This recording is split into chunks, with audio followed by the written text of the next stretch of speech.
आज भनेको गाइज म ललितपुरमा थिएँ। अब यहाँदेखि चाहिँ म कान्तिपुरको के भन्छ कान्तिपुर दरबार स्क्वायर जाँदैछु बाइकमा। आज चाहिँ भनेको यहाँ हाम्रो नरेश दाइको बसन्तीमा गइँदैछ गाइज। अब भनेको है दुईजना छौँ हामी। नरेश दाइको साथी इन्डियन साथी हुनुहुन्छ, हाम्रो एकदमै फेमस आर्टिस्ट हुनुहुन्छ उहाँलाई लिएर जाँदैछु म नरेश दाइको बाइकमा। लेट्स सी, आई होप तपाईँहरू सबैलाई राम्रो लाग्छ होला भन्ने मेरो पुनः आशा छ। अब बाइकको ब्लग हेरौँ नै अभी चालू हो।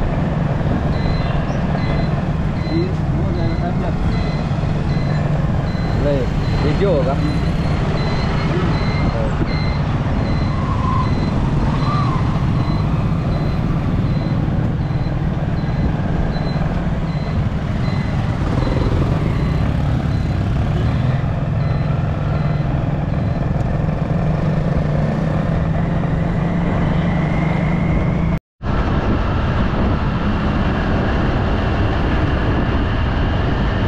अहिले भनेको हामी दुई भाइ कीर्तिपुर दरबार स्क्वायरमा जाँदैछौँ बाइकमा।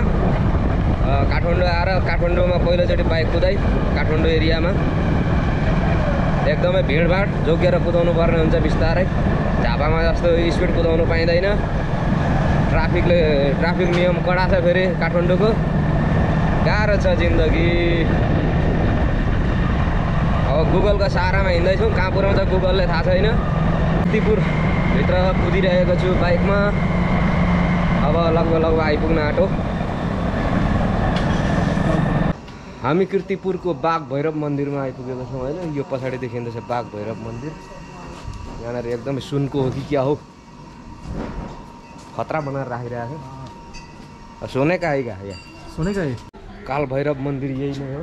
यो पछाडि देखिरहेको छ एकदमै ठुलो छ, विशाल। भित्र चाहिँ अब फोटो भिडियो खिच्न मनाइ छ। अहिले गेट लागिसकेको छ, अघि पूजा गर्ने समयमा मात्र खुल्ला भएको रहेछ। काल भैरव मन्दिर कीर्तिपुरमा रहेको छ।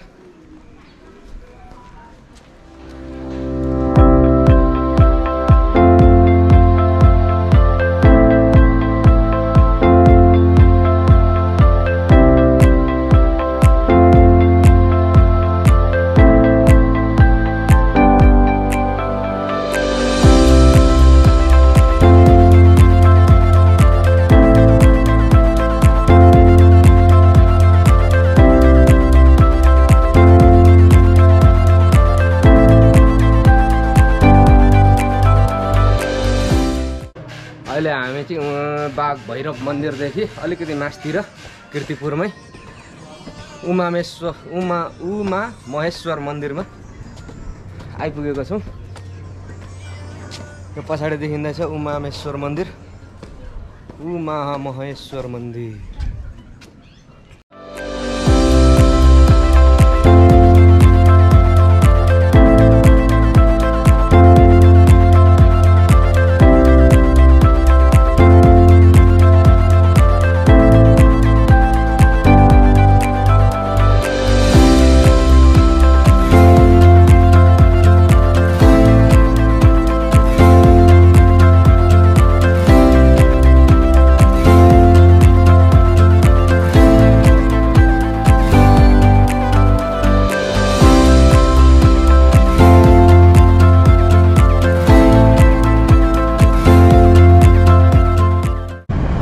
कीर्तिपुरबाट निस्क्यौँ हल्का एक दुईवटा भिडियो खिचेर। अब हामी 3D आर्ट स्टुडियोमा जाँदैछौँ।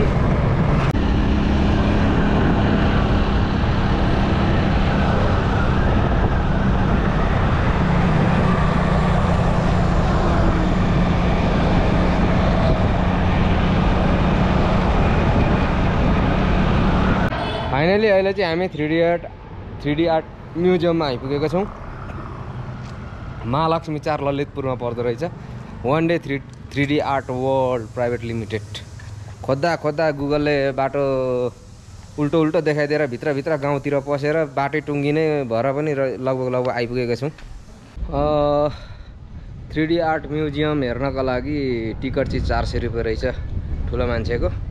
सानोहरूको लागि चाहिँ 100 रुपियाँ, लगभग ठुलो एडल्टहरूको लागि चाहिँ 400 रुपियाँ रहेछ।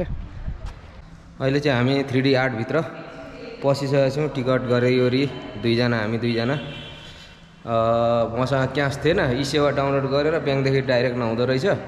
ई सेवाबाट ब्याङ्कदेखि ई सेवामा हालेर अनि ई सेवादेखि चाहिँ ई सेवामा जाने रहेछ। त्यसै गरी 3D आर्ट स्टुडियो यस्तो छ। इधर में एक्वेरियम, वाह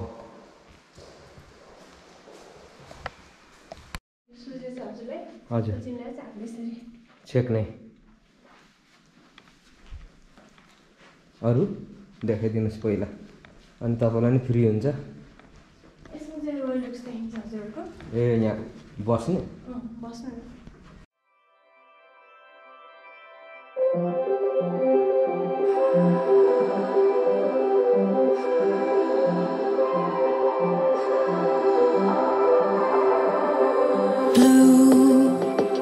The feeling behind my eyes, you stood out 'cause you were in red.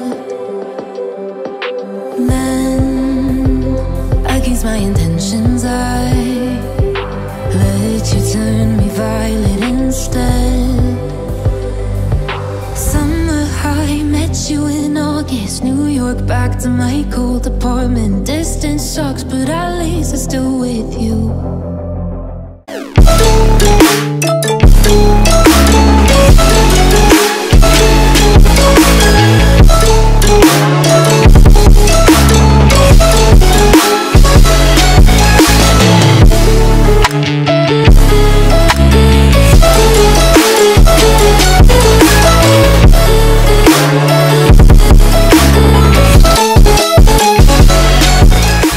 अहिले चाहिँ म यो 3D आर्ट म्युजियममा छु। यहाँ एकदमै भयङ्कर आर्ट गरिएको छ। यहाँ सोच्नै नसकिने पुरै भित्ताभरि पुरै 3D मा। फोटोहरू त देखि नै हाल्नुभयो, यहाँ फोटोहरू खिचेको तपाईँहरू देखि नै हाल्नुभयो कस्तो इफेक्ट आउँदैछ, कस्तो आउँदो रहेछ भनेर। जानी नजानेलाई पनि मैले लगाएको छु। कृपया लाइक, सेयर, सब्सक्राइब गर्न नबिर्सिनु होला मित्रहरू। ओके, अब भनेको हामी हाम्रो रुमतर्फ लाग्नेछौँ, होटलतर्फ, घरतर्फ लाग्नेछौँ। त्यसो भन्दै अब खासै त आज केही भएन होइन, यस्तै मात्र हो। यस्तै 3D प्रिन्टिङहरू हेर्नलाई भनेर आइयो। ओ ठिक छ।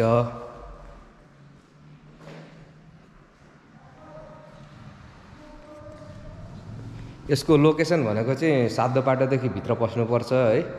साधोपाटादेखि लगभग 1.5 किलोमिटर भित्र पसेर त्यहाँदेखि सोध्दै आउँदा पनि हुन्छ 3D आर्ट म्युजियम, नभए गुगलमा 3D आर्ट म्युजियम भनेर लोकेसन लगाएर आउँदा पनि हुन्छ। तर हामीले चाहिँ धेरै दुःख पाएको थियौँ 3D आर्ट लोकेसनमा आउनुको लागि, धेरै नै दुःख गऱ्यौँ। Okay, by by guys, 3D art museum, by by. यस्तोमा हिँड्नुपर्छ भित्ता एकदमै डरमर्दो जस्तो ठाउँ, अन्धकार।